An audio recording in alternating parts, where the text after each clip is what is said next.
అనంతపురం జిల్లా Kalyandurgam sub register కార్యాలయంలో ACB అధికారులు దాడులు నిర్వహించారు. 5 లక్షల లంచం తీసుకుంటుండగా ఇన్ఛార్జ్ సబ్ రిజిస్టర్ నారాయణస్వామిని రెడ్ హ్యాండెడ్ గా పట్టుకున్నారు. ఓ స్థలం రిజిస్ట్రేషన్ కోసం రియల్ ఎస్టేట్ వ్యాపారి నాగేంద్ర వద్ద నారాయణస్వామి లంచం డిమాండ్ చేశారు. మున్సిపల్ పరిధిలో స్థలాన్ని అగ్రికల్చర్ ల్యాండ్ కింద రిజిస్ట్రేషన్ చేసిన అనంతరం 5 లక్షలు ఇవ్వాలని ఇరు వర్గాలు ఒప్పందం చేసుకున్నారు. ఈ క్రమంలో ఈ నెల 18న రామ్నగర్ సబ్ రిజిస్టర్ కార్యాలయంలో 1.5 ఎకరాల భూమి రిజిస్ట్రేషన్ జరిగింది. అనంతరం డబ్బులు డిమాండ్ చేయడంతో రియల్ ఎస్టేట్ వ్యాపారి నాగేంద్ర ఏసీబీ అధికారులను ఆశ్రయించారు. అధికారులు వలపన్ని నారాయణస్వామిని పట్టుకున్నారు.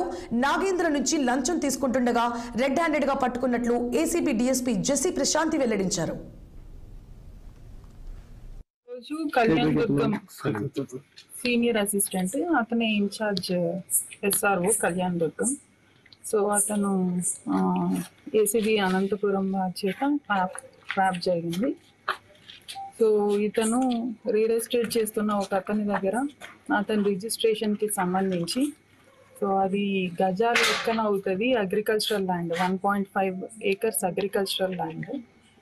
అది అగ్రికల్చరల్ ల్యాండ్ అయితే తక్కువ చలాన్ పడుతుంది కాదు, అది అగ్రికల్చరల్ ల్యాండ్ కాదు మున్సిపాలిటీ కిందకు వస్తుంది అని ఎక్కువ వాల్యుయేషన్ చూపించి తగ్గించడానికి అన్నట్లు లంచం డిమాండ్ చేశారు.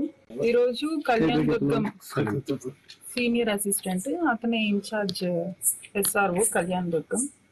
సో అతను ఏసీబీ అనంతపురం చేత ట్రాప్ జరిగింది. సో ఇతను రియల్ ఎస్టేట్ చేస్తున్న ఒక అతని దగ్గర అతని రిజిస్ట్రేషన్కి సంబంధించి సో అది గజాల లెక్కన అవుతుంది. Agricultural land 1.5 acres agricultural land.